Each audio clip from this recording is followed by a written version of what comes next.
πρωτίστως για τους υπαλλήλους της Περιφέρειας και του Δήμου Λευκάδας και μετά για τους πολίτες της Λευκάδας. Η αίθουσα αυτή έχει διάφορες δυνατότητες και δίνει την ευκαιρία, ειδικά μέσα από το μεταφραστικό, γιατί από ό,τι ξέρω δεν υπάρχει κάτι ανάλογο στη Λευκάδα, να γίνονται εκδηλώσεις από όλους τους φορείς και βέβαια μπορούν να γίνονται εδώ περιφερειακά, δημοτικά συμβούλια και να χρησιμοποιείται γενικότερα για τον καλό των πολιτών. Θα ήθελα με την ευκαιρία τη σημερινή να ευχαριστήσω τους υπαλλήλους της Περιφερειακής Ενότητας Λευκάδας για την άψογη συνεργασία που είχαμε αυτά τα χρόνια. Ιδιαίτερα θα ήθελα να ευχαριστήσω τους υπαλλήλους της Διεύθυνσης Τεχνικών Υπηρεσιών, οι οποίοι και σαν διάδοχος της πρώην Ομαρχίας Λευκάδας μέσα από τη δουλειά τους μας φτάσαν ως εδώ, δηλαδή να γίνει αυτό το διοικητήριο, και το κυριότερο μέσα από το ζήλο τους για να ενταχθεί το διοικητήριο στο πρόγραμμα Ίντερεκ, το οποίο όπως ξέρετε ήταν δώρο εξ ουρανού, γιατί δεν θα μιλάγαμε τα επόμενα 5 χρόνια, κύριε Χαλκιά, για ανάπτυξη στην περιφέρεια ή στην περιφερειακή μας ενότητα, αν είχαμε το άγχος του δανείου του διοικητηρίου. Τέλος, καλό, όλα καλά, και η αίθουσα αυτή εξοπλίστηκε από ευρωπαϊκά χρήματα, όχι χρήματα ΕΣΠΑ, από το πρόγραμμα Ίντερεκ. Ένα μεγάλο ευχαριστώ σε αυτούς που δουλέψανε σιωπηλά και σκληρά όλα αυτά τα χρόνια. Και 2-3 παρατηρήσεις. Πιστεύω ότι με το που τελειώνουν οι εκλογές, όποιες εκλογές και να γίνονται, ο καθένας πρέπει να καταπίνει την πίκρα του και να κοιτάζει το αύριο. Τα πάντα τελειώνουν, εφόσον λειτουργούμε σε αυτό το σύστημα δημοκρατίας, το βράδυ των εκλογών. Ανακοινώνουν τα αποτέλεσματα και μετά την επόμενη μέρα είναι υποχρέωση και καθήκον όλων να στηρίζουμε τις νέες αυτοδιοικητικές αρχές, ούτως ώστε να προάγουν τα τοπικά μας πράγματα. Πιστεύω όλοι μας μέσα σε αυτή την αίθουσα, και οι ντόπιοι αλλά και οι υπάλληλοι προέρχονται από άλλα μέρη, αλλά πάνε από τη Λευκάδα. Και μπορώ με περηφάνεια να πω ότι πολλοί από τους παρευρισκόμενους από διάφορους θεσμικούς ρόλους βοηθήσανε για να φτάσει η Λευκάδα σε ένα αλφα επίπεδο. Δεν υπάρχει μηδενισμός, υπάρχει μια πορεία ανάπτυξης στα τελευταία 30 χρόνια διαρκής. Και την οφείλουμε στο ότι κάθε φορά ο Λευκαδίτης και ο Λευκαδίτης ερετός, από τον πιο απλό κοινοτάρχη μέχρι τον βουλευτή, δεν διέγραφε τα κεκτημένα, δεν διέγραφε αυτά τα οποία είχαν ή τα σχεδιασμένα από τους προηγούμενους, παρά τα συνέχιζε με το ίδιο ζήλο. Γι' αυτό φτάσαμε αυτή τη στιγμή στη Λευκάδα να έχουμε έργα σε εξέλιξη, μεγάλα έργα από κοινωνικούς χώρους. Φτάσαμε σε σημείο μέσα σε οικονομική κρίση να έχουμε πάρα πολλές μελέτες ολοκληρωμένες, να είμαστε στο παραπέντε για την επίλυση του προβλήματος των σκουπιδιών και πάρα πολλών επιδομών στη Λευκάδα. Και φυσικά οι νέες περιφερειακές και δημοτικές αρχές θα συνεχίσουν πάνω σε γερές βάσεις.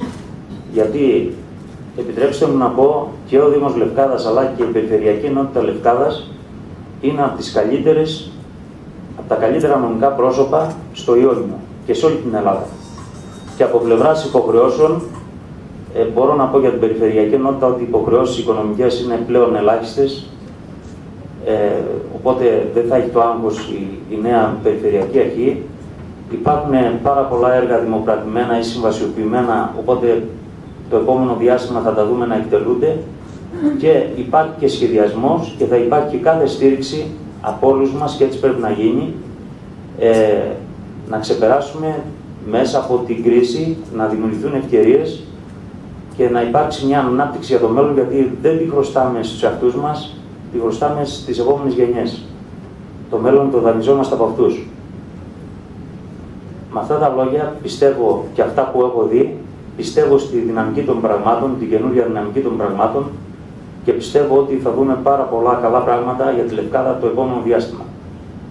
Επίσης, θέλω να ευχαριστήσω όλους τους παρευρισκόμενους, τον κύριο Βουλευτή, τον κύριο Δήμαρχο, τις αρχές του τόπου, το διοικητή της πυροσβεστικής, και θα κάνω ειδική μνήμα σε αυτό, την αστυνομία, το λιμενικό και όλους για την άψογη συνεργασία που είχαμε αυτό το διάστημα. Η σημερινή εκδήλωση έγινε λίγο βεβαιασμένα και γι' αυτό δεν σταλήκανε και προσκλήσεις έγγραφες και όλα αυτά, γιατί επειδή υπήρξε το 15 Αύγουστο, κλείσανε οι προμηθευτές, έπρεπε ο εξοπλισμός της αίθουσας να έχει γίνει πολύ νωρίτερα. Υπήρξε μια καθυστέρηση και δεν ξέραμε στο τέλος αν θα έρθουν και μέσα σε αυτή την εβδομάδα. Χθες βεβαιωθήκαμε και όταν βεβαιωθήκαμε ότι τουλάχιστον στα βασικά θα είμαστε έτοιμοι, χρειάζεται βέβαια να γίνουν μικροπράγματα, βελτιώσεις, θα το φροντίσει και η καινούρια περιφερειακή αρχή, τότε κάναμε τις προσκλήσεις. Δεν ήταν δηλαδή, να το πω έτσι, αμέλεια, ήταν αναγκαιότητα.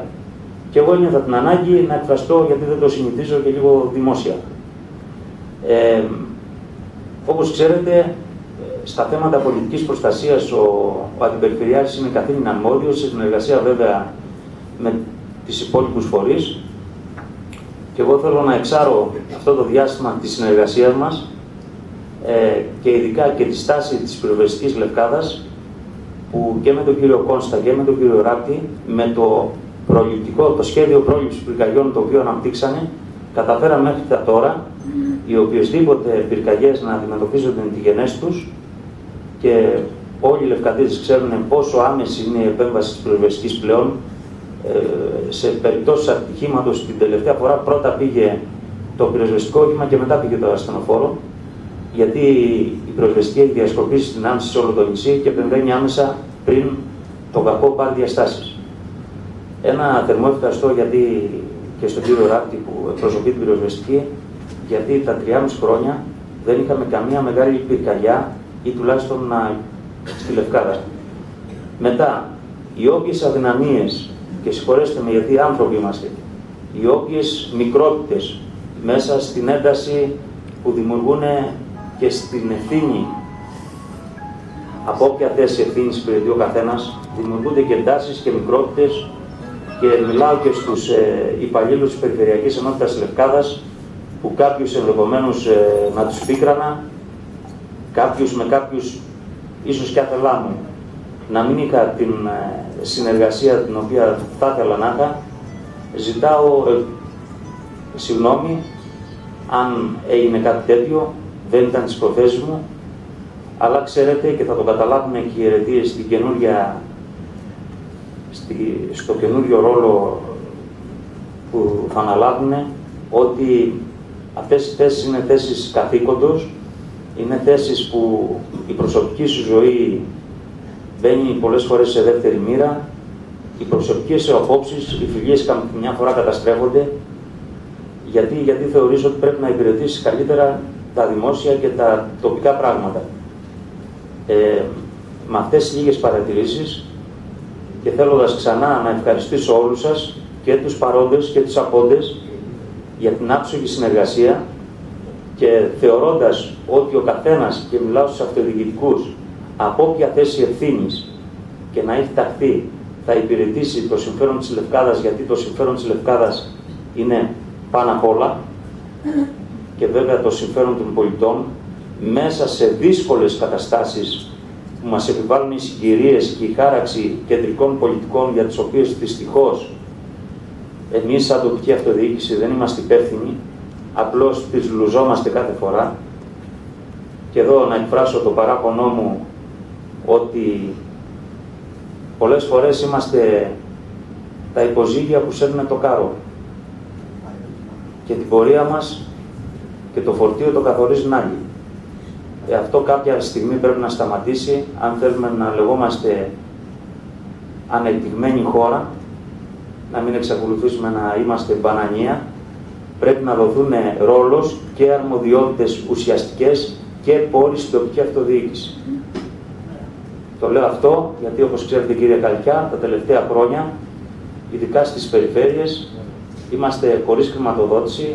Η χρηματοδότηση, η λίγη που ήρθε κεντρικά και ελεγχόταν κεντρικά κατά παράβαση του νόμου 160, του άρθρου 160 του 3852, δηλαδή του Καλλικράτη.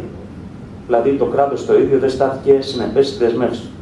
Παρόλα αυτά, πιστεύω ότι και το έργο θα φανεί και τα επόμενα χρόνια η Λευκάδα δεν θα μείνει στάσιμη. Και θέλω να πω ένα μεγάλο μπράβο στους υπαλλήλους και τους Δήμους και στις περιφέρειες, γιατί σε πείσμα των καιρών αντιστεκόμενοι και στις περικοπές, γιατί στο κάτω-κάτω της γραφής ο καθένας για αυτό που κάνει πρέπει να αμείβεται. Υπάρχουν και υλικές ανάγκες που πρέπει να ικανοποιούνται. Αυτή τη στιγμή οι πιο πολλοί Έλληνες δεν αμείβονται δυστυχώς σωστά για αυτό που κάνουν. Και δεν μπορώ εγώ να απαιτώ, γιατί σας ανέφερα προηγούμενα στους υπαλλήλους των ελληνικών υπηρεσιών, άνθρωποι που παίρνουν 1.000 ευρώ το μήνα να εργάζονται πάνω σε προγράμματα εκατομμυρίων ευρώ, για να φέρνουν δηλαδή εκατομμύρια ευρώ στον τόπο τους, και να απαιτώ να εργάζονται με τον ίδιο ζήλο από τότε αν πληρωνόταν κανονικά και όπως έπρεπε να πληρώνονται. Ελπίζω αυτές οι αδικίες, οι ασύμμετρες, στο μέλλον να αποκατασταθούν και ελπίζω, κύριε Βουλευτά, η κεντρική διοίκηση να φουγκράζεται τους αυτοδιοικητικούς και να είναι συμπαραστάτης. Ξέρω ότι καμιά φορά και ο ρόλος του βουλευτή στις μέρες μας είναι άχαρος, γιατί πολύ λίγα πράγματα μπορεί να κάνει, αλλά επιτέλους πρέπει να σκεφτούμε ότι αυτή η χώρα πρέπει να έχει, όπως είχε ένα ένδοξο παρελθόν, είχε ένα ικανοποιητικό παρόν, πρέπει να έχει και ένα μέλλον. Και το μέλλον, όπως είπα, το χρωστάμε στη νέα γενιά. Σας ευχαριστώ.